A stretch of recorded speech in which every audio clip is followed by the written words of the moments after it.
Consciousness returned in stages. First, the weight of blankets.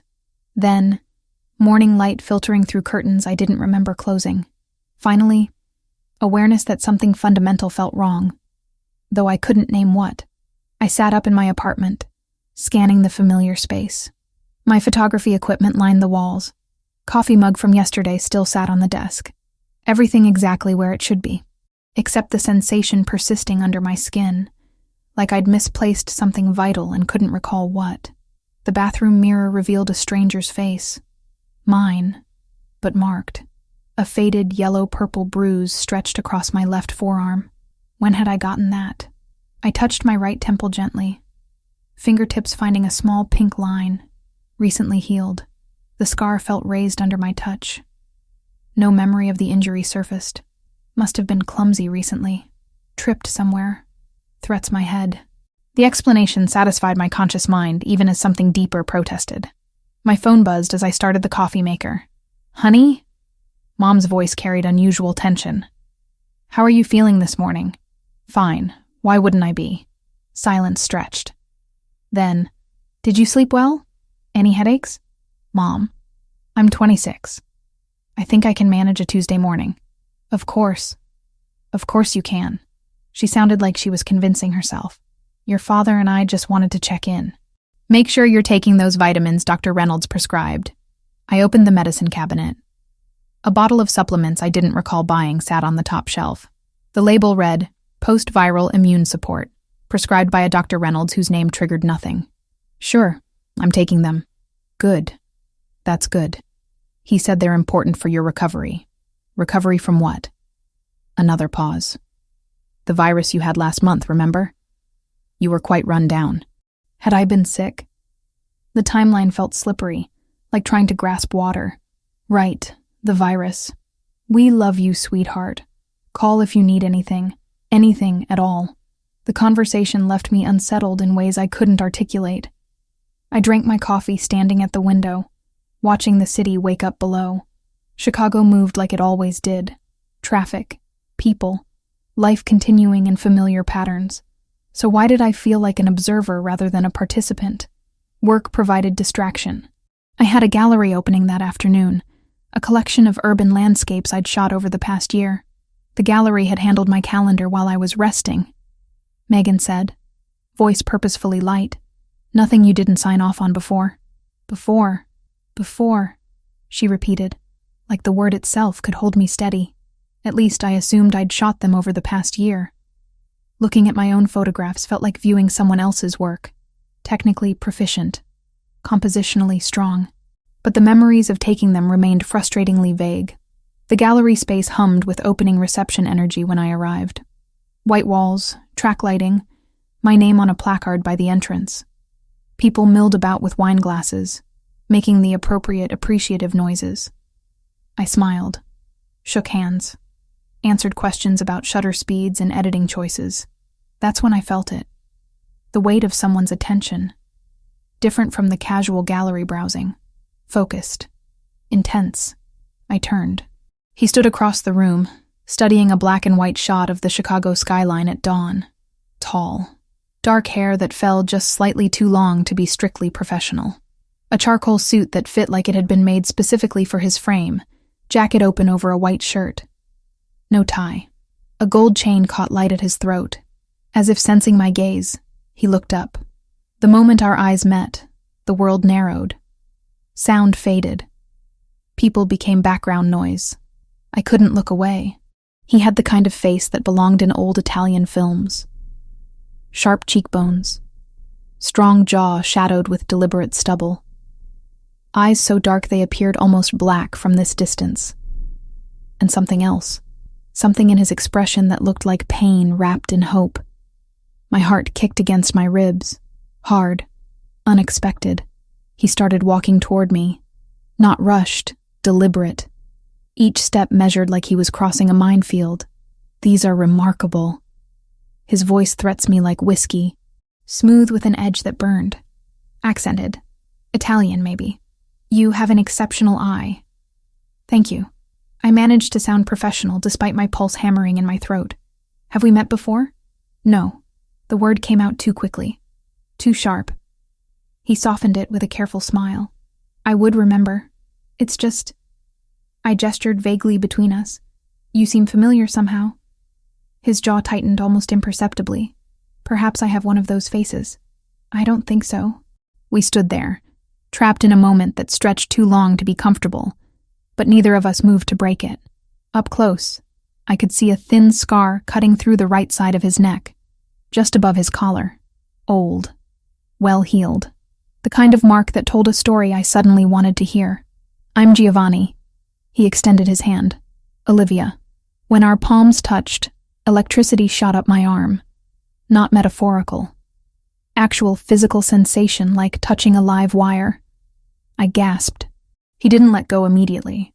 His fingers wrapped around mine with careful pressure, thumb resting against my pulse point. Are you all right? His eyes searched my face with an intensity that bordered on desperate. Fine. Static electricity. Had to be. Sorry. Weird moment. Not weird. He released my hand slowly, reluctantly. Unexpected, maybe. The name echoed in my head. Giovanni. It resonated somewhere deep, like a song I'd heard once in a dream, and couldn't quite recall upon waking. But I was absolutely certain we'd never met. I would have remembered this. Him. The way he looked at me like I was the only person in the room. In the city. In the world. Can I ask you something? He stepped slightly closer. Close enough that I caught his scent. Cedar and something darker. Expensive. Would you allow me to take you for coffee? I'd like to discuss your work. I have a business that might benefit from your particular vision. Every rational instinct screamed that accepting was foolish. I didn't know this man. Didn't know anything about him except that he made my skin feel too tight, and my thoughts scatter like startled birds. Okay. His expression shifted. Relief flooded his features so completely that for a moment he looked younger, vulnerable. Then control slammed back into place and he became polished again. Composed. There's a place nearby. We could walk? I nodded, collected my jacket, told the gallery owner I'd return shortly. Giovanni held the door for me, his hand hovering near but not touching the small of my back as we stepped into late afternoon sunlight. The cafe was quiet. Corner table. 2 cappuccinos neither of us drank much of. He asked about my photography, how I chose subjects, what drew me to urban landscapes. His questions were thoughtful, specific, like he'd studied my work carefully before approaching. But underneath the professional conversation, tension thrummed. The air between us felt charged. Every accidental brush of fingers when reaching for sugar packets sent that same electric jolt through my nervous system. You mentioned a business? I finally asked. Import-export, international ventures.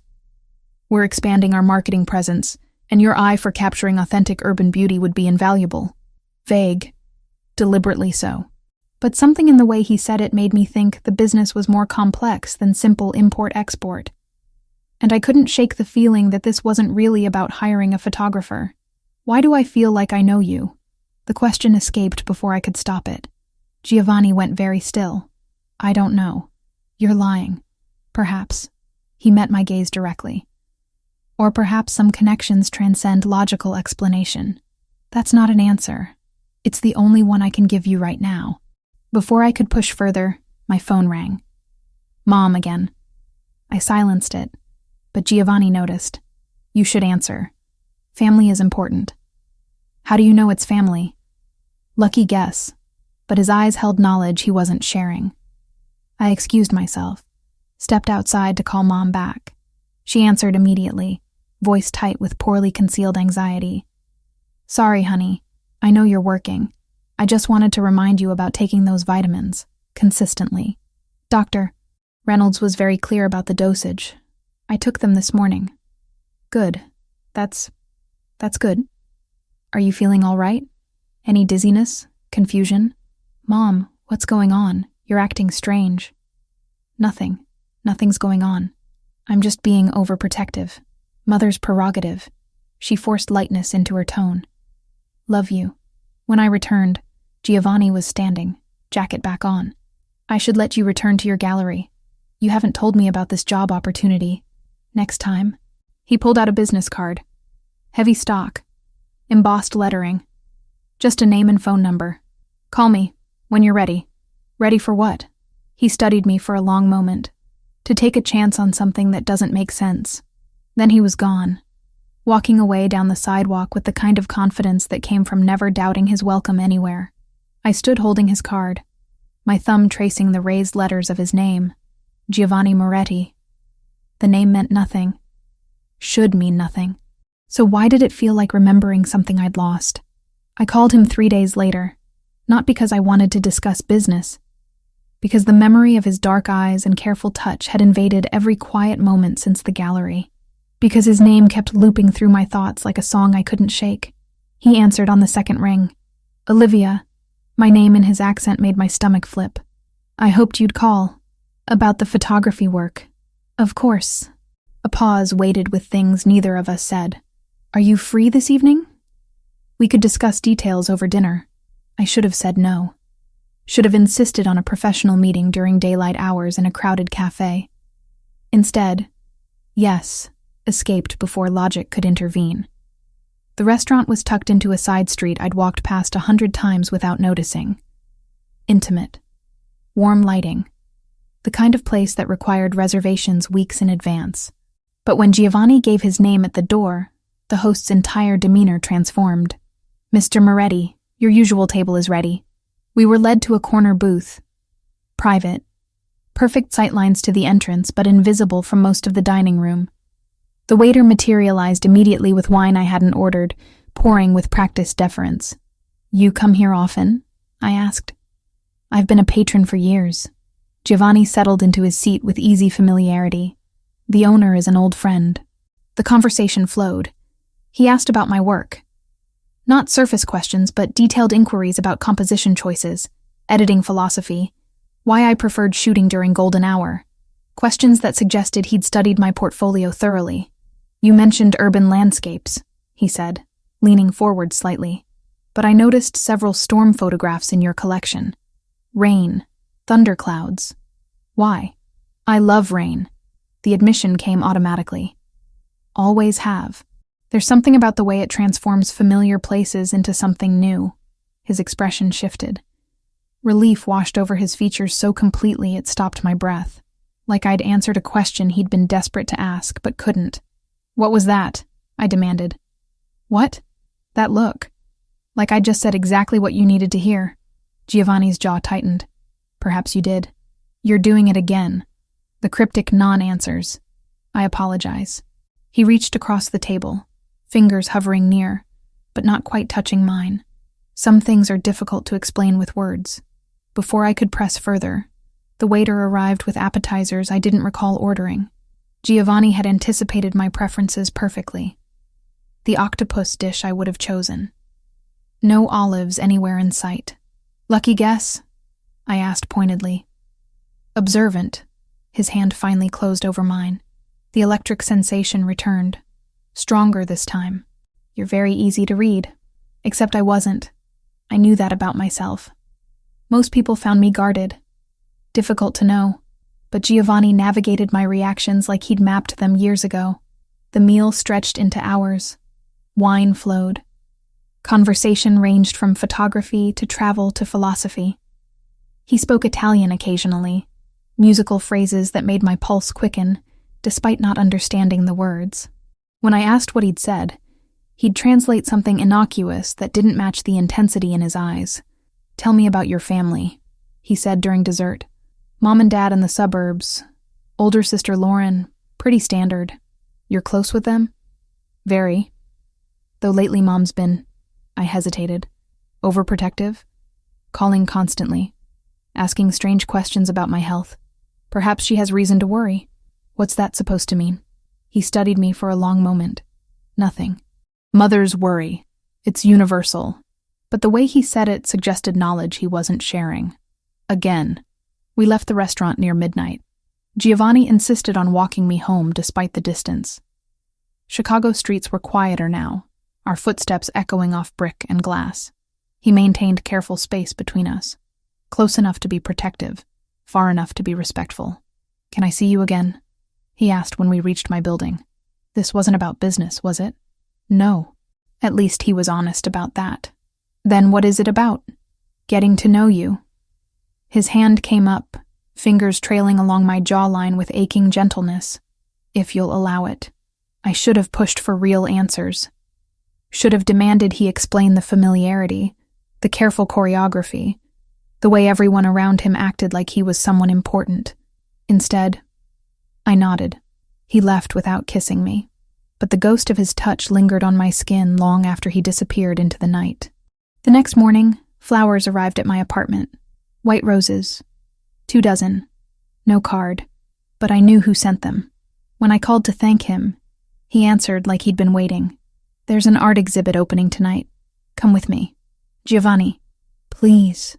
That single word, weighted with something close to desperation, shattered my defenses. The days blurred together after that. Giovanni appeared in my life with increasing frequency. Always polite. Always asking permission, but always there. At the coffee shop where I edited photos. Outside the gallery after a client meeting. Walking his route to my building somehow aligned perfectly with my schedule. I mentioned it to Mom during one of her daily check-ins. There's this man, I started. A man? Her voice pitched higher. Tell me everything. I described Giovanni, his intensity, the way he looked at me like I was the answer to a question he'd been asking his entire life. What's his name? Mom asked. Giovanni Moretti. Silence. Then, that's wonderful, honey. I'm so happy for you. You don't even know him. I'm sure you have good judgment. When can we meet him? The enthusiasm felt wrong. Forced, like she was reading from a script. Maybe soon, I said carefully. Good. That's good. Your father and I would love that. And Olivia? Are you still taking those vitamins Dr. Reynolds prescribed? Yes, Mom. Every day? Consistently?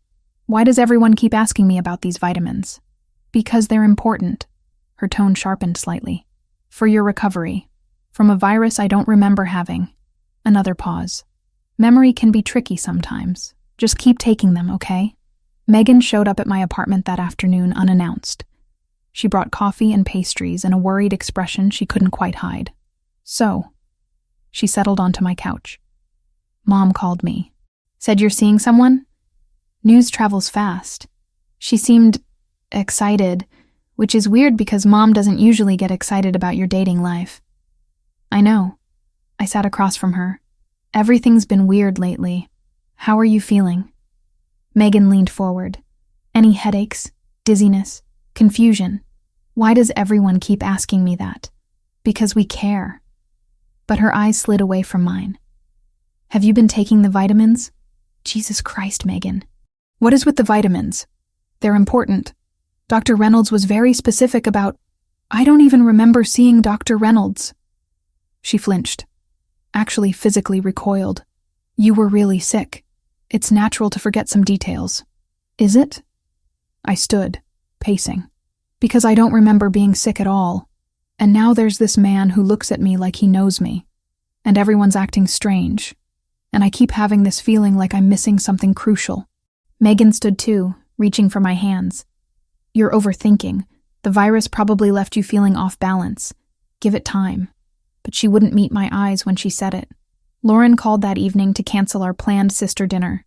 Work emergency. I'm so sorry. You never cancel. I know. It's just... things are complicated right now. Her voice sounded strained. But I'm glad you're seeing someone. Mom told me about Giovanni. Of course she did. She said he sounds nice. She's never met him. Well, when she does, I'm sure it'll be fine. The forced casualness made my skin crawl. Giovanni took me to another dinner 2 nights later. Different restaurant. Same excessive deference from staff. This time I noticed how other patrons looked at him. Respectful. Wary. Like he was someone whose attention you wanted, but whose anger you feared. Who are you really? I asked over wine. A man who runs an import business. People don't react to import businessmen like you're dangerous. His expression went carefully neutral. Perhaps I have an imposing presence. That's not an answer. It's the one I can give you right now. He reached across the table, capturing my hand. Can that be sufficient? For now, I should have said no. Should have demanded truth or walked away. But when he looked at me with those dark, pleading eyes, I found myself nodding despite every warning bell ringing in my skull. Because the truth was, I didn't want to walk away. Whatever this was, whatever he wasn't telling me, the pull between us felt stronger than reason, stronger than fear, stronger than the growing certainty that everyone in my life was lying about something I desperately needed to know. During these 2 weeks since our first meeting at the gallery, Giovanni became woven into the fabric of my daily life in ways that should have felt invasive, but somehow didn't. He'd text good morning before I'd finished my first cup of coffee, send flowers on random Tuesdays for no reason, except he'd seen them and thought of me, show up outside my favorite editing cafe with an umbrella when the weather forecast predicted rain I hadn't checked. "This is moving fast," I told him one evening as we walked along the lakeshore. The water reflected city lights, creating paths of gold and silver on black surface. "Is it?" His hand found mine, fingers threading through with practiced ease. "Time is subjective. That's not an answer. Would you prefer I slow down?" He stopped walking, turning to face me fully. "Because I can, if that's what you need." What I needed was for him to make sense, for this overwhelming pull between us to have logical explanation. Instead, I shook my head. "No, don't slow down." Relief transformed his features. He pulled me closer, forehead resting against mine. "Good. Because I don't think I could." The kiss that followed erased every rational thought. His mouth moved against mine with desperate hunger, tempered by careful control. Like he'd been starving, but didn't want to devour me too quickly. When we finally broke apart, both breathing hard, the world felt tilted. Giovanni took me to places he claimed were his favorites. A botanical garden on the city's edge where private sections required special access he somehow possessed. We walked through greenhouses full of orchids and tropical plants, the humid air making my skin damp. He knew the names of flowers I'd never heard of, could identify species with casual expertise. "How do you know all this?" I asked, touching a blood-red bloom. "I pay attention to beauty." His eyes never left my face when he said it. Another evening, a rooftop restaurant I'd photographed once but never visited. Too expensive, too exclusive. But the host greeted Giovanni by name, led us to a table overlooking the entire city skyline. Chicago spread beneath us like scattered jewels. "This view," I breathed, already mentally composing shots. "It's better during storms." Giovanni sipped wine, watching me instead of the scenery. "The lightning makes the city look alive. Dangerous and beautiful simultaneously." Something about that specific observation triggered déjà vu so powerful I had to grip the table edge. I'd been here before. I was certain of it. Stood in this exact spot, watching storm clouds roll across Lake Michigan while rain hammered the glass barriers. "You okay?" Giovanni's hand covered mine immediately. "Have I been here before? With you?" His jaw tightened. "Why would you think that?" "I don't know. It just feels..." I trailed off, unable to articulate the sensation. "Familiar?" he supplied quietly. "Yes." He studied me for a long moment. "Perhaps some places resonate with people. Strike chords we don't understand." But the way he said it suggested he understood perfectly. Back at my apartment one night, I noticed more inconsistencies. High-end camera lenses I definitely didn't own last week now sat in protective cases on my equipment shelf. A collection of photography books about Italian architecture filled a gap I hadn't known existed. Designer jacket hanging in my closet with tags still attached, in exactly my size and preferred style. I called Megan. "Did you put stuff in my apartment?" "What? No. Why would I do that? There's equipment here I don't remember buying. Expensive equipment." Silence stretched too long. "Maybe you're forgetting small purchases? The virus really took it out of you." "Megan, a $3,000 lens isn't a small purchase. Have you been taking your vitamins?" She deflected with the question everyone kept asking. "Dr. Reynolds said recovery issues could persist if you're not consistent with treatment." I wanted to scream. Instead, "Yes, I'm taking them." "Good, that's good. Maybe the purchases will come back to you once the supplements rebuild your system." But that didn't explain the jacket with tags attached. Didn't explain books I'd never ordered arriving with no shipping record. Mom called during my lunch break 3 days later. Honey, Dad and I were thinking, why don't you bring Giovanni for dinner this weekend? We'd love to meet him. You've never been this enthusiastic about anyone I've dated. That's not true. We're always happy when you're happy. Her voice carried forced brightness. And you sound so happy when you talk about him. I barely talk about him. You mention him every time we speak. She paused. Which is wonderful. We just want to get to know him. Is that so strange? It was. Everything about their reaction was strange. But I agreed anyway. Partly to see how they'd interact with Giovanni. Partly because refusing felt like it would confirm suspicions I couldn't yet name. Giovanni picked me up Saturday evening for the drive to my parents' suburban home. He wore dark slacks and a burgundy button-down, the collar open to reveal that gold chain I'd grown accustomed to seeing. Casual elegance that probably cost more than my rent. Nervous? I asked as we merged onto the highway. Should I be? Most people are nervous meeting parents. I'm not most people. He glanced at me, one hand leaving the steering wheel to rest on my thigh. And I suspect your parents will be gracious. Something about that word choice bothered me. Not welcoming or kind. Gracious. Like he expected them to perform a role. Mom practically vibrated with tension when she opened the door. Giovanni, so wonderful to finally meet you. Come in, come in. Robert, they're here. Dad emerged from the living room, hand extended for a shake that Giovanni accepted with firm professionalism. Mr. Parker, thank you for inviting me into your home. Call me Robert, please. Dad studied Giovanni with an intensity that bordered on examination. Olivia's told us you work in import-export, international trade, among other ventures. They settled into conversation about business, markets, global economics. I helped Mom in the kitchen, watching her hands shake slightly as she arranged appetizers. You okay? I asked quietly. Fine. Just want everything to be perfect. She forced a smile. He seems nice. Very polished. Mom, what's going on? Why are you acting weird? I'm not acting weird. I'm being a mother meeting her daughter's new boyfriend. But her eyes wouldn't hold mine when she said it. Dinner passed with strange undercurrents I couldn't identify. Giovanni charmed my parents effortlessly, asked questions about their lives, their work, their interests, shared stories about his own family in Italy, most of whom were apparently deceased. He described his childhood in Milano with vivid detail that made Mom tear up. You've been through so much, she said, reaching across the table to squeeze his hand. I'm glad you found Olivia. So am I, Susan. He looked at me when he said it.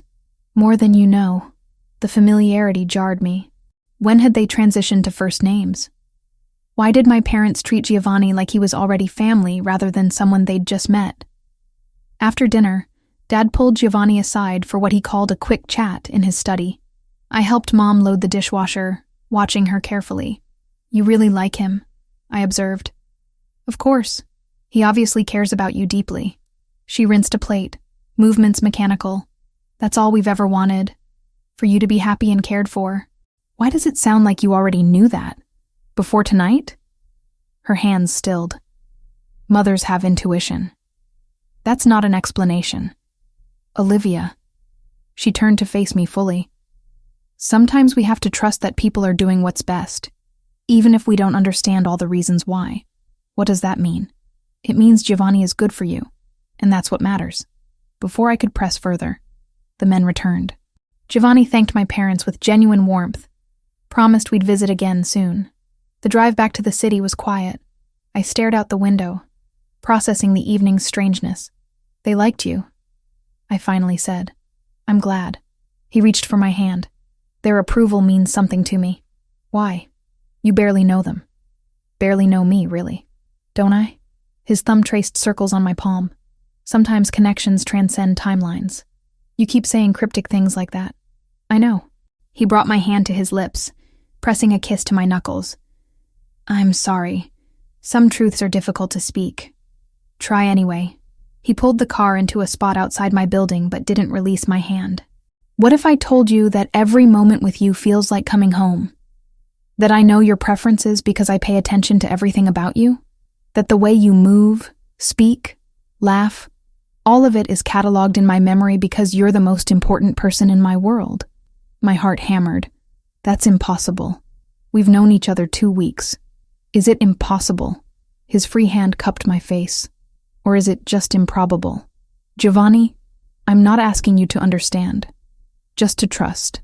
He kissed me softly. Can you do that? I should have said no. Should have demanded real answers instead of poetic evasions. But looking into his dark eyes, seeing vulnerability wrapped in desperate hope, I found myself nodding. Okay, I whispered.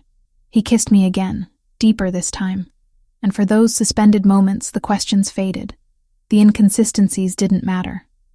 Only this did. Only him.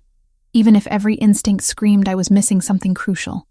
Giovanni invited me to a formal dinner with his business associates, 3 weeks after we'd first met.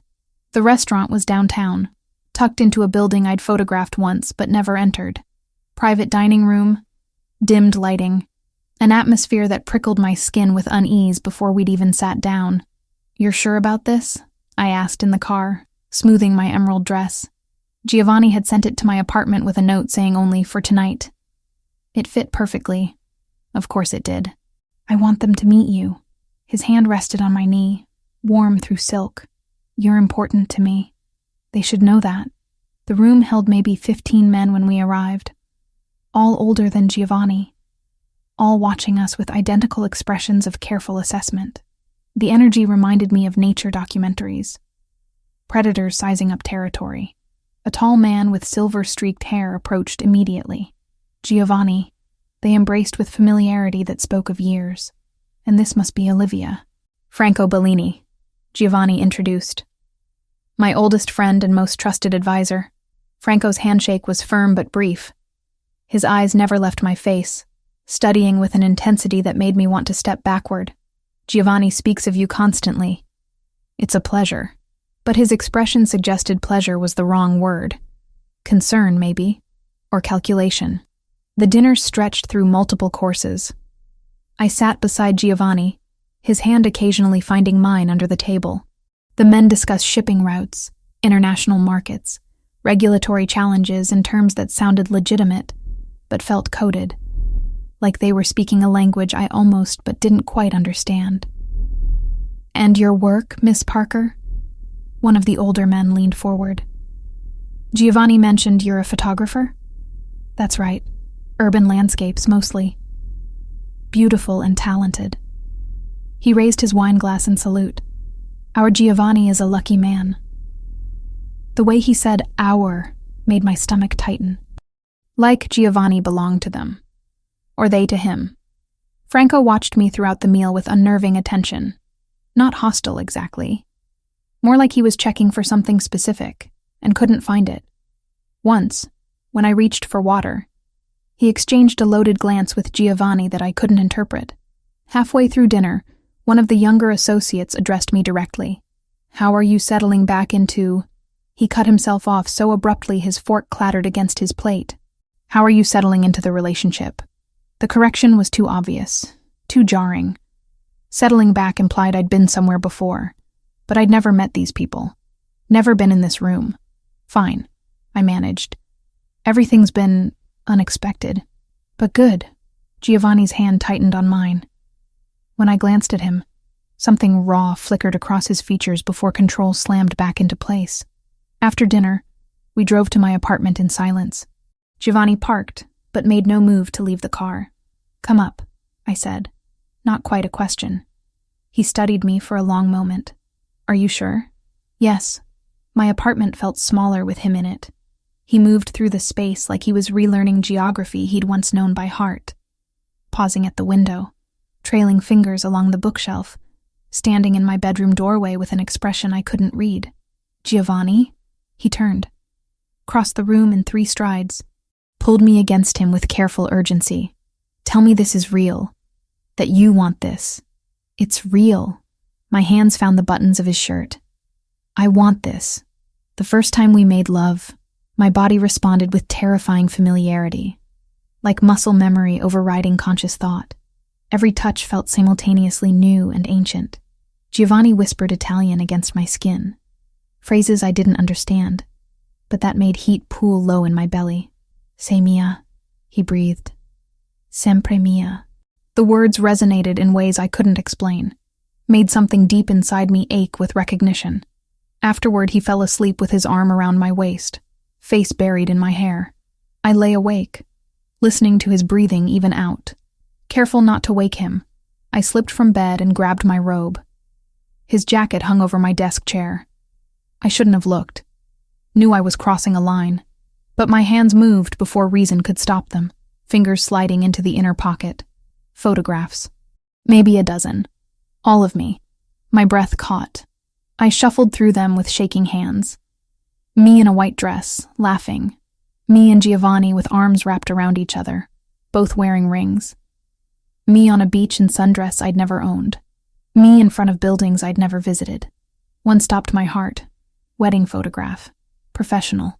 I wore a lace gown, held a bouquet of white roses. Giovanni stood beside me in a tuxedo, looking at me like I hung the moon. We were surrounded by people I'd never met, in a church I didn't recognize. I shouldn't have looked, but a folded invoice peeking from Giovanni's jacket pocket snagged my attention. La Primavera framing, custom archival mount, 16 and 20 rush. The description meant nothing and everything. A frame for what? For whom? I slipped the paper back, palms suddenly damp. The question pulsed in my ears all night. What are you hiding from me that feels like it belongs to me? I spun. Giovanni stood in the bedroom doorway, pulling on his pants. His eyes went to the photographs in my hands. All color drained from his face. What are these? My voice came out strangled. I can explain. You have pictures of us getting married. Married, Giovanni, and I don't remember any of it. He moved toward me slowly, hands raised like I was a spooked animal. Please, let me explain. How long have you been lying to me? I haven't lied. I've just omitted certain truths. That's the same thing. The photos scattered across my desk as I threw them down. Who are you? Who am I? What the hell is happening? You need to calm down. Don't tell me to calm down. You've been pretending we just met when apparently we're married? Or were married? I pressed my palms against my temples. I don't understand. I know. His voice cracked. I know you don't. But there are reasons. Good reasons why we've done this. We? Who's we? He reached for me. I stepped back. Don't touch me right now. Pain flooded his expression. Olivia, please, trust me. Trust you? You've been lying since the moment we met. Not lying. Protecting. From what? He opened his mouth, closed it, struggled visibly with whatever he wanted to say. I can't tell you that. Not yet. The doctors. Doctors. What doctors? Please. He looked desperate now. Broken. Please just give me time to do this right. Do what right? Help you remember. The words hit like a physical blow. Remember what? Us. Our life. Everything you forgot. My knees gave out. I sat hard on the bed, staring at him. I have amnesia. Yes. From what? An accident. 6 weeks ago. You were in the hospital for 2 weeks. When you woke up, you'd lost the last 2 years of memory. 2 years. The vitamins. The constant questions about my health. Mom's forced enthusiasm. Megan's careful monitoring. Everyone acting like they were reading from a script. Everyone knows, I whispered. My family. My friends. They're all in on this. Giovanni nodded miserably. And you what? Decided to make me fall in love with you all over again instead of just telling me the truth? The doctors advised it. Said forcing the memories could cause more damage. That recreating our relationship naturally would be safer. Safer. I laughed. Hysterical. Broken. You think this is safer? Letting me think I'm going crazy? I'm sorry. He dropped to his knees in front of me. I'm so sorry. But I couldn't lose you. And if telling you the truth meant risking more damage, I couldn't. Get out. Olivia. Get out of my apartment. Now. He stood slowly, collected his jacket, paused at the door. I love you. That's real. Everything between us is real. Even if you don't remember it yet, how would I know? Tears streamed down my face. How would I know what's real when everyone's been lying to me? He left without another word. The door clicked shut. I sat surrounded by photographs of a life I couldn't remember. with a man I'd fallen for who turned out to be my husband, and tried to figure out which way was up. My phone buzzed. Megan. Like she had some sixth sense for catastrophe. I answered. Did you know? Silence. Then quietly, yes. How long? Since the beginning. Since you woke up in the hospital. And you said nothing. We were trying to help. The doctors said. I don't care what the doctors said. I was shouting now. You lied to me. For weeks. You let me think I was losing my mind. I'm sorry. Her voice broke.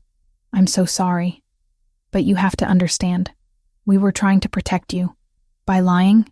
By giving you the chance to fall in love again without the pressure of remembering. By letting it happen naturally. None of this is natural, Megan. None of it. I hung up. Turned off my phone. Lay down on sheets that still smelled like Giovanni, and stared at the ceiling while my world fractured into pieces I couldn't fit back together. I spent 3 days in a fog. Didn't answer calls.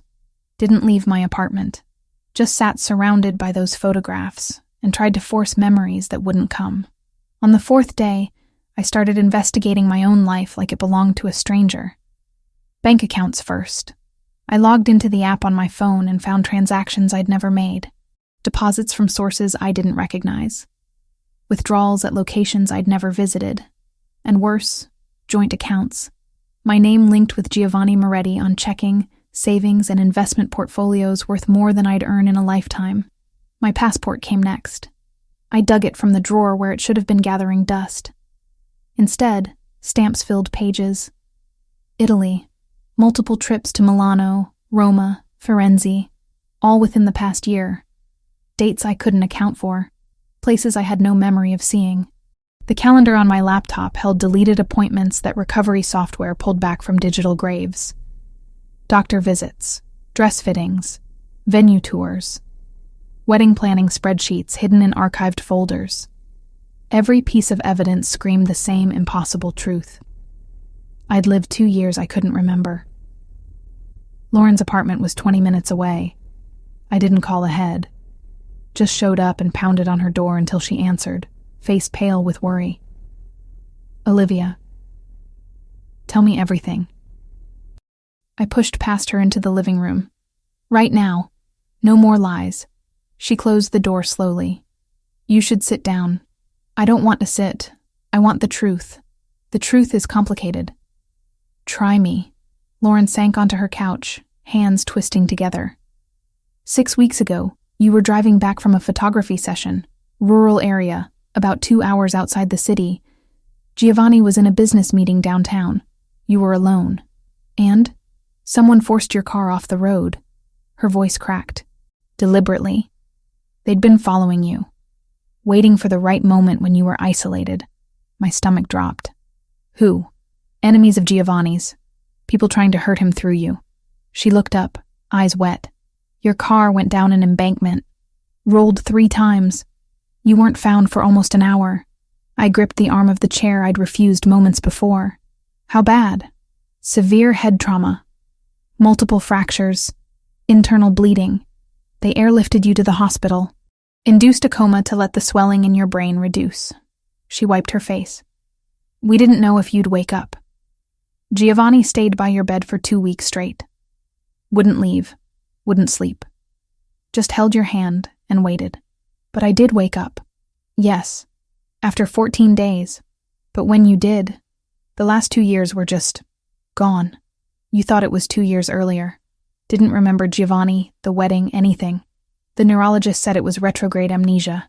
Traumatic brain injury sometimes causes it. And everyone decided lying was the best option. It wasn't lying. Lauren stood, pacing. The doctors said forcing the memories could cause more psychological damage, that recreating your relationship naturally might help them return without trauma. So Giovanni, your parents, Megan, me, we all agreed to try. To let you fall in love again without the pressure of remembering. That's insane. It was survival. She turned on me. You nearly died, Olivia. Your husband was destroyed. We were trying to protect you both. The word husband hit like a physical blow. I don't even know him. You did. You do. The woman you were before the accident loved him more than anything. But I'm not her anymore. Aren't you? Lauren moved closer. You fell for him again, within weeks. Same connection, same chemistry. That has to mean something. Before I could respond, her doorbell rang. She checked her phone, face going pale. It's Mom and Dad. You called them? They deserve to know you'd figured it out. My parents entered with expressions of careful concern. Mom rushed to me immediately, pulling me into a hug I couldn't return. Baby girl, we're so sorry. We wanted to tell you every single day. Then why didn't you? Dad settled onto the couch, looking older than I'd ever seen him. Because the alternative was worse. Watching you wake up to the reality that you'd lost 2 years, that you'd married someone you didn't remember, that people had tried to kill you. How do you process that all at once? So you made me think I was losing my mind instead. No. Mom gripped my hands. We were trying to give you a chance to heal. To remember naturally. By lying. By protecting you the only way we knew how. I pulled away from her. I want to see the medical records. Everything. Right now. Dad pulled out his phone, forwarding files that filled my inbox. Hospital admission records, brain scans, neurologist reports, all documenting Olivia Parker's admission 6 weeks prior with severe traumatic brain injury and subsequent amnesia. The evidence was irrefutable. But evidence and acceptance were different things. I need to talk to Giovanni, I said finally. Honey, maybe give it some time. Now. I need to talk to him now. Mom nodded reluctantly. I'll call him. He arrived within 15 minutes. Must have been waiting nearby, prepared for this conversation. When he walked into Lauren's apartment, the pain etched into his features made my chest constrict. Olivia. Just my name. Nothing else. Can we speak privately? Lauren's bedroom offered the only space. We stood on opposite sides, the bed between us like a demilitarized zone. Tell me everything, I demanded. From the beginning. No half-truths, no omissions. Everything. Giovanni leaned against the wall, like standing unsupported required more energy than he possessed. We met 2 years ago. At an art gallery, actually. You were exhibiting your work. I was there with Franco on business but saw your photographs and couldn't look away. When I met you, I knew, immediately, that you were going to change my life. What do you do? Really? I run an organization. Import-export is the legitimate face. Underneath, there are operations that exist in gray areas. Some illegal, some just morally complicated. He met my eyes. I'm not a good man, Olivia, but I've tried to be better since meeting you. You're telling me I married a criminal. I'm telling you that you married someone who loved you enough to give you the choice. I told you what I was after 3 months, showed you everything, expected you to leave. His voice dropped. You stayed. Why would I do that? Because you saw past what I did to who I was trying to become. Because you believed in second chances. Because you loved me as much as I loved you. He pushed off the wall. We got married 6 months ago. Small ceremony. Just family and close friends. You wore white roses. Said they reminded you of first snowfall. The details struck something deep.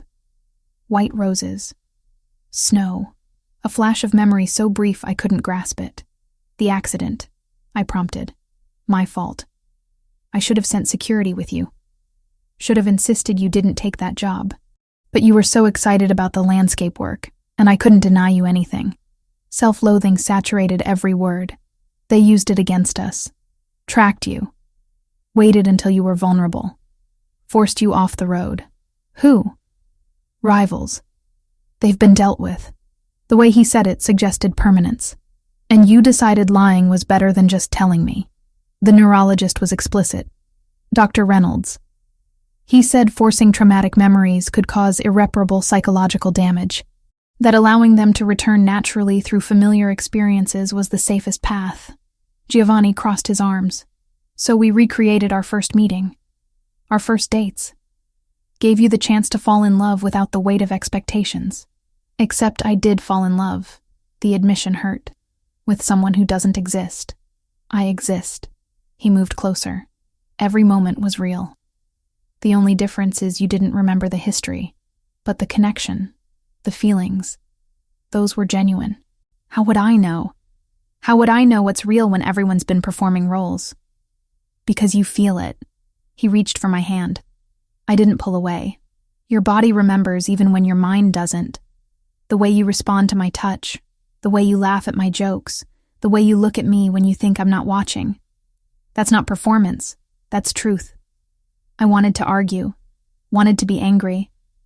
But standing there, his hand in mine, warmth spreading up my arm, I couldn't deny the pull.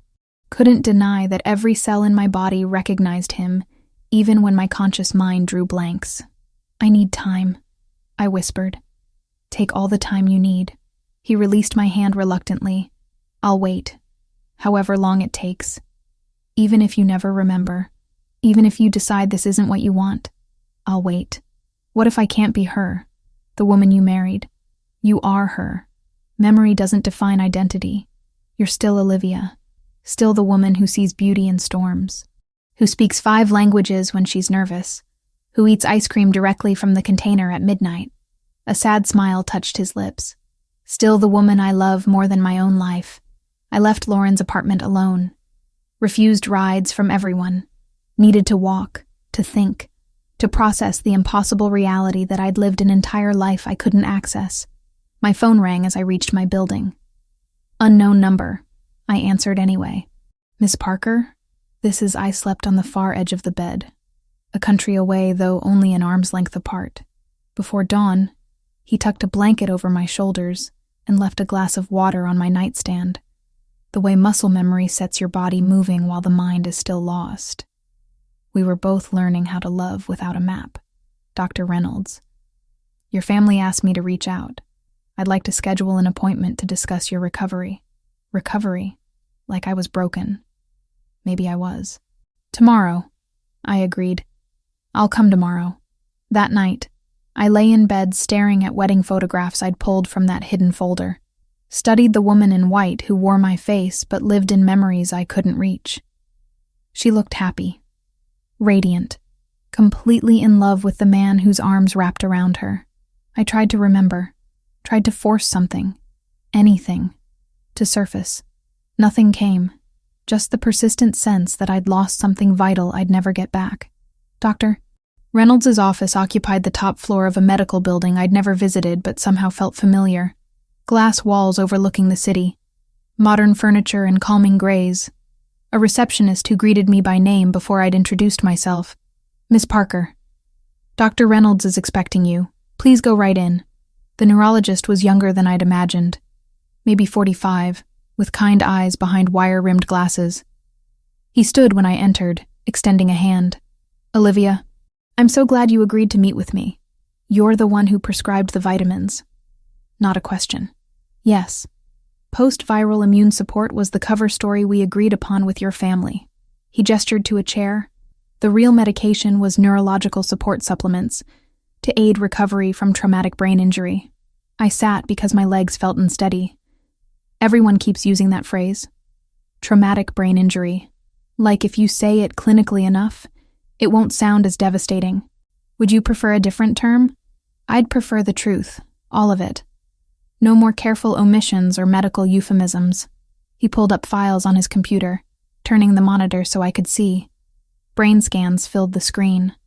My brain. Before and after images that showed damage I couldn't interpret but understood was serious. 6 weeks ago, you sustained severe head trauma when your vehicle went off the road. The impact caused subdural hematoma, cerebral edema, and multiple contusions across the frontal and temporal lobes. His finger traced areas on the screen. We induced a medical coma to reduce brain swelling. You were unconscious for 14 days. And when I woke up, you had retrograde amnesia spanning approximately 2 years. Everything before that threshold remained intact. Everything after was simply gone. I stared at the images. My brain, damaged, changed. Why 2 years specifically? Traumatic amnesia doesn't follow neat timelines. The injury affected areas responsible for memory consolidation and retrieval. The 2-year mark likely corresponds to when those specific neural pathways were most active in forming recent long-term memories. Can it come back? Dr. Reynolds leaned back, choosing words carefully. Sometimes, partial recovery is more common than complete restoration. Fragments might return. Emotional memories often precede factual ones. But I can't promise full recovery. And forcing it, telling me everything immediately, could have caused additional psychological trauma. When someone loses memories of significant life events, especially positive ones like marriage, forcing confrontation with that loss can trigger depression, anxiety, even dissociative episodes. We chose gradual reintroduction because research suggests experiential relearning is safer than cognitive bombardment. You mean lying to me was safer? I mean protecting your mental health while giving your brain time to heal was our priority. No apology in his tone. Just clinical assessment. The approach we took has shown success in similar cases, allowing you to develop feelings naturally, without the pressure of remembering, created authentic emotional connections that might trigger memory restoration. And if it doesn't work, then you've still fallen in love with your husband, built a foundation for moving forward even without accessing the past. A knock interrupted. The door opened before either of us could respond. Mom and Dad entered, followed by Giovanni. They must have been waiting together. Mom's eyes were red. Honey. Doctor. Reynolds said you wanted the complete medical history. I want everything. Hospital records, the accident report, every decision you made while I was unconscious and couldn't consent. Dad pulled out folders, thick with documentation. It's all here, every test, every consultation, every discussion we had about the best path forward. I took the files, hands shaking slightly. Giovanni remained by the door, giving me space, but clearly struggling with the distance. The accident, I said, looking at him. Tell me exactly what happened. He moved closer, but only to the chair beside mine. Not touching. You were returning from a landscape shoot in a rural area, 2 hours outside Chicago. I was in a meeting with Franco and several associates. We'd been negotiating a territorial dispute that had turned hostile. With who? A rival organization. Russian. They wanted access to shipping routes we controlled. I refused. They retaliated by targeting you. His jaw clenched. They'd been surveilling us for weeks. Knew your schedule, your routes, when you'd be alone. How did they force me off the road? Tactical vehicle intercept. They boxed you in, then rammed your car from the side. You went through a guardrail, down an embankment. The car rolled 3 times before coming to rest against trees. He closed his eyes briefly. You weren't found for 47 minutes. By then, you'd lost significant blood from internal injuries. Mom made a choking sound. Dad's arm went around her shoulders. Life flight brought you to Northwestern Memorial. You went straight into surgery for the hematoma, then intensive care. Giovanni's hands fisted on his knees. I arrived at the hospital while you were still in surgery. Stayed there. Didn't leave until you woke up 2 weeks later. And the people who did this? No longer a concern. The finality in his voice left no room for questions. When I woke up, I prompted Dr. Reynolds. You were confused, disoriented, asked for your sister.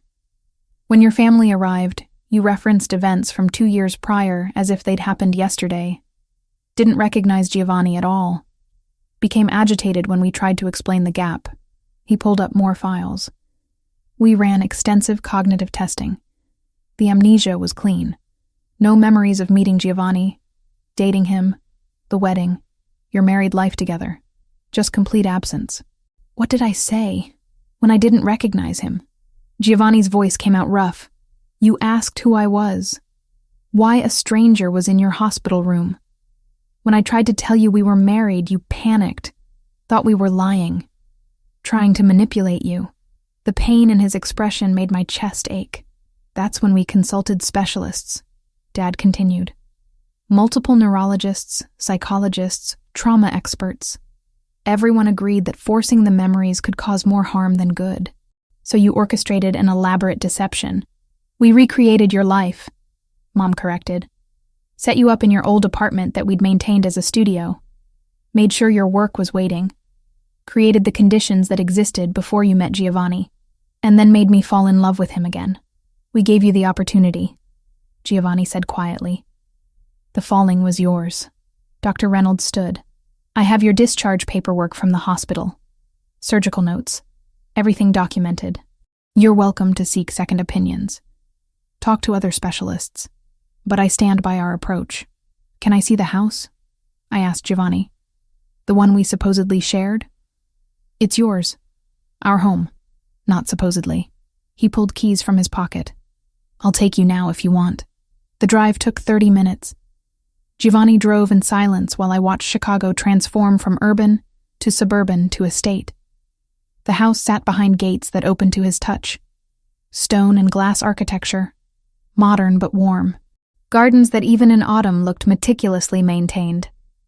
Inside felt like stepping into someone else's dream. Open floor plan. Art on walls I would have chosen. Furniture arranged how I preferred. And photographs. Everywhere. Us. Together. Laughing, traveling, living a life I couldn't access. This was your office. Giovanni opened a door to a room I'd clearly designed myself. Photography equipment, editing station, prints covering walls. My work. Better than anything in my portfolio. Matured. Evolved. The bedroom nearly broke me. Our bed. Closet full of my clothes beside his. Bathroom with 2 sinks, my products lined up next to his cologne. Evidence of shared daily life in every detail. There's more. He led me to a study. Pulled a leather journal from a desk drawer. You kept this. Documenting our relationship. From the first meeting through the wedding. I opened to a random page. My handwriting. Dated 8 months ago. Giovanni surprised me with a weekend in Napa. We toured vineyards, tasted wine until we were giggling like teenagers. At dinner, he asked what I loved most about us. I said how he sees me, really sees me. Not just the surface, but everything underneath. The fears and dreams and contradictions. And he doesn't try to change any of it, just loves me as I am. Tears blurred the words. This woman, this version of me who wrote with such certainty, such joy. I didn't know her. I'm sorry. Giovanni's voice cracked. I'm so sorry I couldn't protect you. That my world, my enemies, they hurt you. Cost you this. I looked up at him. This man I'd fallen for, who turned out to be my husband. Who'd orchestrated an elaborate recreation of our courtship to spare me pain. I don't know how to be her. The woman who wrote this. You don't have to be her. You just have to be you. What if I never remember? What if this is permanent? Then we build new memories. Start fresh. Fall in love again without the weight of what came before. He moved closer. I told you before. I'll wait. However long it takes.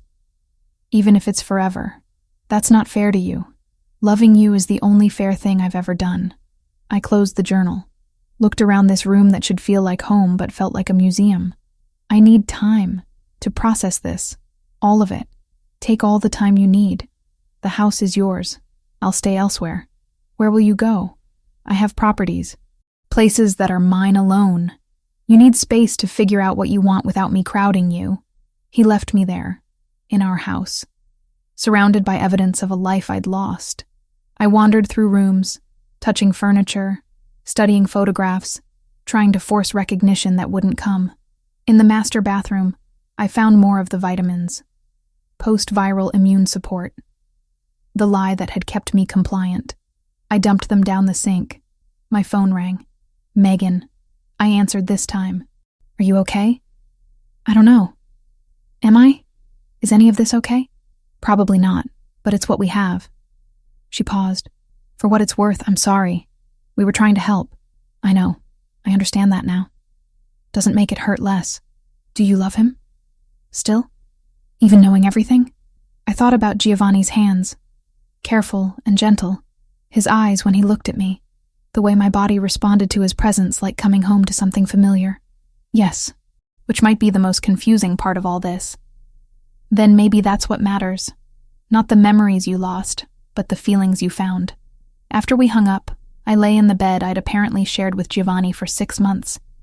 His side still smelled like cedar and something darker. I pressed my face into his pillow and tried to remember, tried to access even one clear memory of choosing him, loving him, marrying him. Nothing came. Just the persistent ache of loss for something I couldn't even properly grieve. But underneath that ache, something else stirred. Recognition. Not of memories, but of rightness. Like my soul knew what my mind had forgotten. Maybe that would have to be sufficient for now. I spent a week alone in the house Giovanni and I had shared. A week of therapy sessions with Dr. Reynolds, of reading my own journal entries like they belonged to a stranger, of touching furniture and trying to force connections that remained stubbornly absent. Megan showed up on day 5 with takeout and tears already streaming down her face. "I'm so sorry," she said, before I'd even let her fully inside. "I'm so sorry.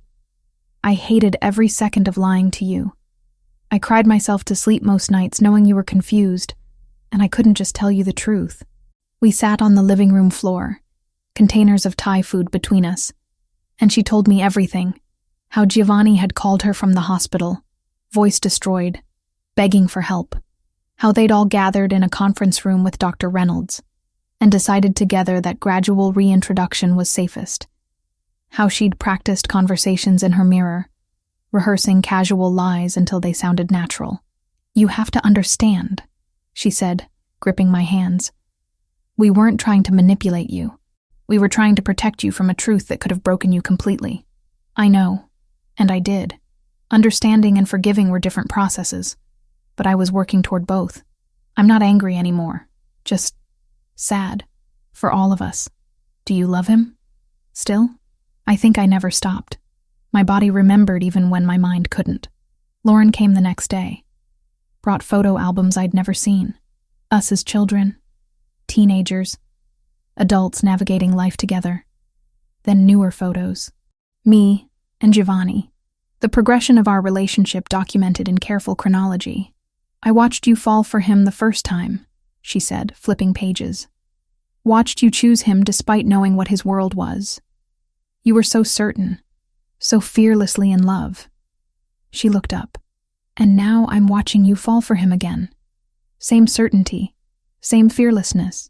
What if I never remember the first time? Then you'll have made the choice twice. Loved him twice. How many people get that?" The perspective shift helped more than she knew. Giovanni respected my request for space, but sent texts. "Good morning. Thinking of you. Hope you're okay. Never demanding, never pushing. Just letting me know he was there. Waiting. On day 8, I called him. I'm ready. Show me everything." He arrived within 20 minutes. Must have been nearby, hoping. We started at a restaurant downtown. Intimate, candlelit. He ordered for both of us without asking, then caught himself. "Sorry. Habit. We always shared everything. It's okay. I trust your taste." Over dinner, he told me the story. How he'd seen me across a gallery 2 years ago and known instantly his life had just changed. How he'd approached, expecting rejection, and received curiosity instead. How our first conversation had lasted 4 hours because neither could walk away. "When did you tell me what you really do?" 3 months in. I took you to a safe house. Showed you documents, introduced you to Franco, explained everything, expected you to leave. His hand found mine across the table. You stayed, said you saw who I was trying to become, not just who I'd been. After dinner, we drove to the church where we'd married. Empty now. Quiet. Giovanni led me to the altar. You wore white roses in your hair. Said they reminded you of fresh snow. Your vows made me cry, which embarrassed me in front of Franco. A sad smile. You promised to love me through whatever came. And you did, even when my world tried to kill you. Standing there, I felt something. Not memory exactly. More like echo. Residual emotion that my body had stored even as my mind forgot. Warmth spreading through my chest. Recognition without conscious recollection. I feel something, I whispered. Not memory, but something. His eyes lit with desperate hope. That's how it might come back. Feelings first, facts later. Doctor. Reynolds said, "Stop quoting Dr. Reynolds. Just be here with me." He pulled me close. We stood in the church where we'd married, and I let myself feel without forcing memory. Let my body remember what my mind couldn't access. The next location was a rooftop bar. The same one where we'd had dinner weeks ago. But this time, Giovanni took me to the edge, to the spot where rain hammered glass barriers during storms. We came here during a thunderstorm last year. You photographed lightning striking the lake. Said it looked like the city was fighting back against the sky. He stood behind me, arms around my waist. Told me you loved me for the first time, right here, while rain tried to drown us both. The sensation hit harder this time. Déjà vu so powerful I gasped. For a split second, I remembered. Actually remembered. The smell of rain. The sound of thunder. The feeling of certainty when I'd turned in his arms and spoken those 3 words. Then it was gone. Slipped away before I could grasp it fully. I almost had it, I said, frustrated tears building. It was right there. That's progress. That's more than you've had in weeks. He turned me to face him. We'll keep trying, however long it takes. Over the following days, we visited more places. The botanical garden where he'd proposed. The beach in Michigan where we'd spent our honeymoon. Each location triggered fragments, emotional echoes. Brief flashes that dissolved before solidifying into actual memory. Dr. Reynolds explained it during my next appointment. Emotional memory returns before episodic memory. Your hippocampus is damaged, but your amygdala, the emotional center, is intact. You're remembering how things felt before remembering what actually happened. Will I ever remember the events themselves? Maybe, maybe not. But the feelings are equally valid. Perhaps more so. I decided to move back into the house permanently. Our house. It felt right in ways I couldn't articulate. Giovanni had been staying at one of his properties downtown, giving me space. When I called to tell him I was staying, the relief in his voice made my decision feel inevitable. I'll continue staying away, however long you need. No, come home. It's your house too. Our house. Our house, I agreed. My parents came for dinner that weekend. Mom cried when she saw me and Giovanni moving around the kitchen together, the choreography natural despite my missing memories. Dad pulled me aside. You were so happy before. Happiest I'd ever seen you. I know you can't remember that, but I'm watching it happen again. Watching you choose him again. He squeezed my shoulder. That's not coincidence. That's truth. Megan and I rebuilt trust slowly. She stayed over one night, and we watched videos from my phone. Me and Giovanni at friends' weddings, on vacation in Italy, just being together in mundane daily life. The woman in the videos laughed freely, touched him constantly, looked at him like he was oxygen. I was really happy, I observed. You were complete. Like you'd found the piece that had always been missing. Do you think I can be that again, without the memories? I think you already are. You're just building it differently this time. 3 weeks after learning the truth, Giovanni and I stood in the kitchen making breakfast together. He cracked eggs. I handled coffee. The radio played jazz. Rain pattered against windows. I love rain, I said absently. I know. He smiled. You always have. And in that moment, surrounded by the ordinary domestic beauty of Saturday morning, I realized something crucial. The memories might never fully return, but the love was here, present, real. Giovanni? He looked up from the stove. I love you. The words came easily, truthfully. I don't remember falling in love with you the first time, but I'm falling in love with you now, and that feels like it matters more. The spatula clattered to the counter. He crossed to me in 3 steps, cupping my face with hands that trembled slightly. Say it again. I love you. Not because I remember loving you before, because I choose you now. When he kissed me, it felt like coming home and starting new simultaneously. Past and present collapsing into a single moment of certainty. We'd rebuild, create new memories while fragments of old ones surfaced when they were ready. And maybe that was better than simply recovering what was lost. Maybe choosing him twice, loving him twice, meant something more profound than memory ever could. Outside, rain continued falling. Inside, we built our future from pieces of a past I couldn't access but didn't need to. Because this, right here, was real. And reality was turning out to be more than I'd dared hope for. 3 months had passed since that afternoon in Lauren's apartment when my world had fractured and reformed simultaneously. 3 months of therapy sessions where Dr. Reynolds patiently helped me navigate a reality that included memories I couldn't access and losses I couldn't properly grieve. Some fragments had returned. Small things mostly. The scent of cedar triggering sudden recognition of Giovanni's cologne. A particular jazz melody making me remember dancing in our kitchen, though the specific occasion remained elusive. Emotional echoes that felt more like déjà vu than concrete recollection. The brain is remarkable, Dr. Reynolds told me during one session. It finds ways to compensate for damage. You may never remember specific events, but the emotional connections are forming new neural pathways. So I'm building new memories on top of a foundation I can't see? Exactly. And that foundation is still there, supporting you even when you can't consciously access it. I'd returned to photography work, started taking assignments again. But this time, I documented everything deliberately. Shot after shot of our house, our life together, creating visual proof of days I refused to lose again. Giovanni appeared in more of my work now. Him reading in the study, cooking in the kitchen, standing at windows watching Chicago rain. "You're capturing me like I'm your subject," he'd observed one evening. "You are. My favorite one." We talked about the future in ways I gathered we had before, but now felt brand new. Children eventually. Travel to places my passport claimed I'd visited, but my memory insisted I hadn't. Growing old together in this house that felt increasingly like home. Work had expanded too. Giovanni's organization needed legitimate documentation for their legal operations. I'd started photographing shipping yards, warehouses, business meetings. Franco had even smiled when reviewing my portfolio. "She has your eye," he'd told Giovanni. "Sees what matters."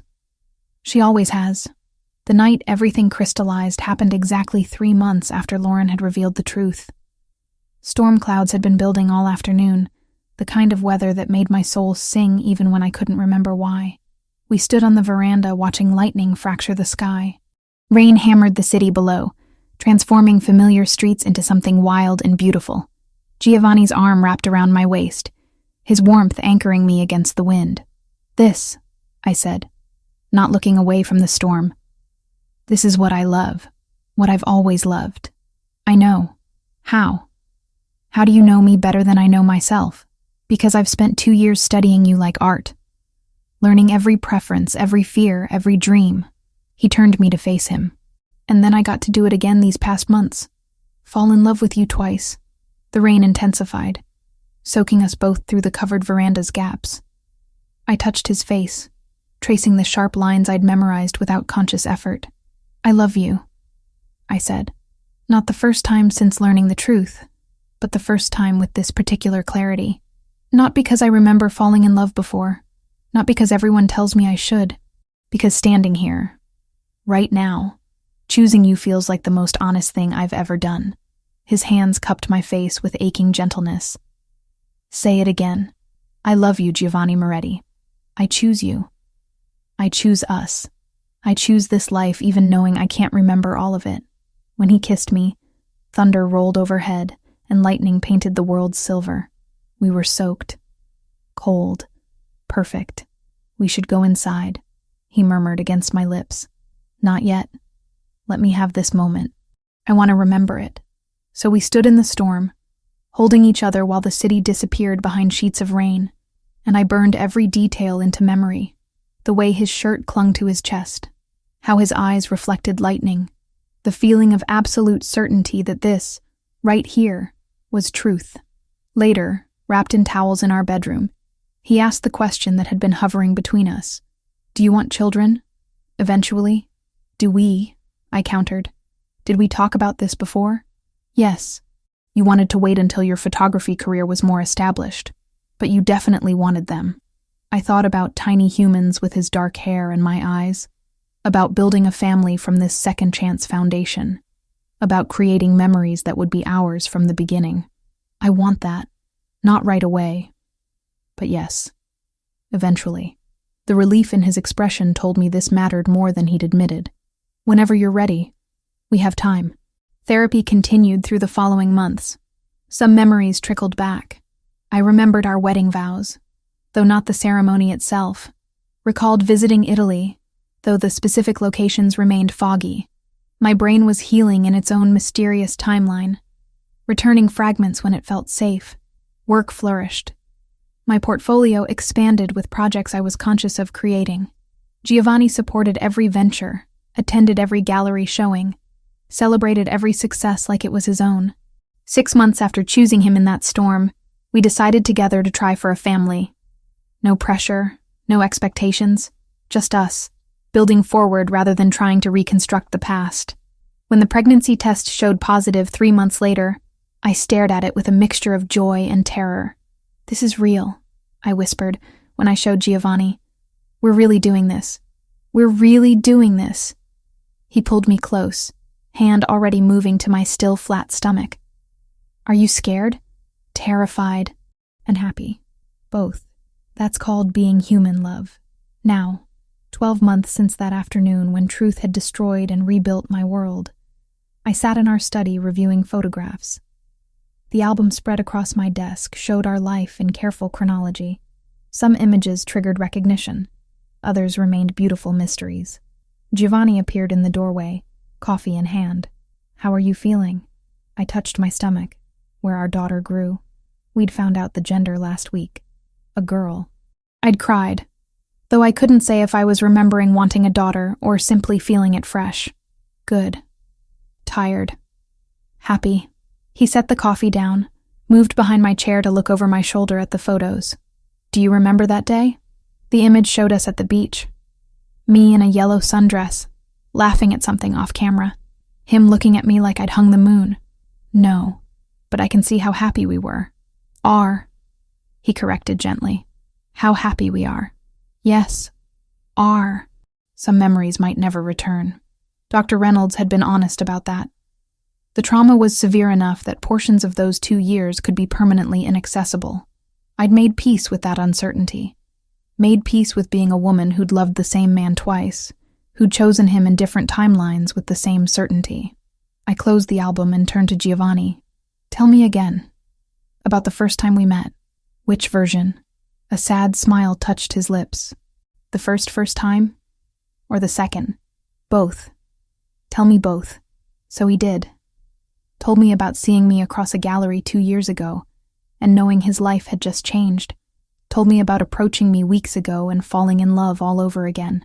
Told me stories about a life I'd lived but couldn't fully access, and about the life we were building now. Outside, rain began falling. Of course it did. The city transformed under water's touch, becoming something new while remaining fundamentally itself. Like me. Like us. I stood, took his hand, led him to the window. We watched Chicago disappear behind rain, and I thought about all the versions of myself that had stood here. The woman before the accident. The woman who woke without memories. The woman I was becoming now. Different. Same. Evolving. "I'm glad you waited," I said quietly. "Glad you let me fall in love with you again instead of just telling me I already had.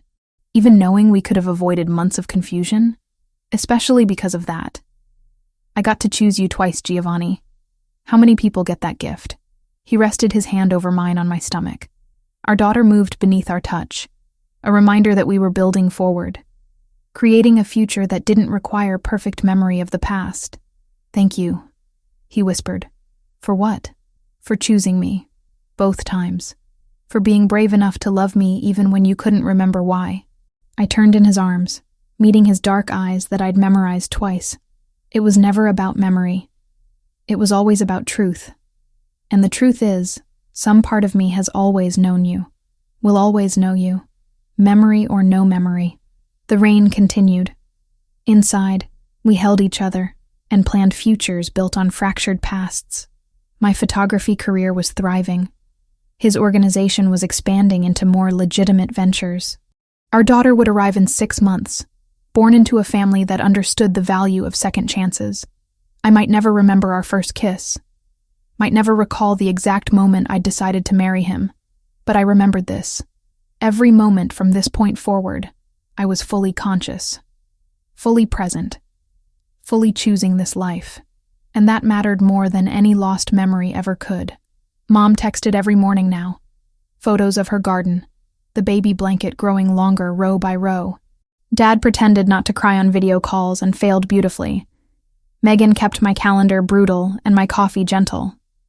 Lauren sent me voice notes reminding me to eat, to sleep, to be patient with a brain that heals like a shy animal, slowly, then all at once.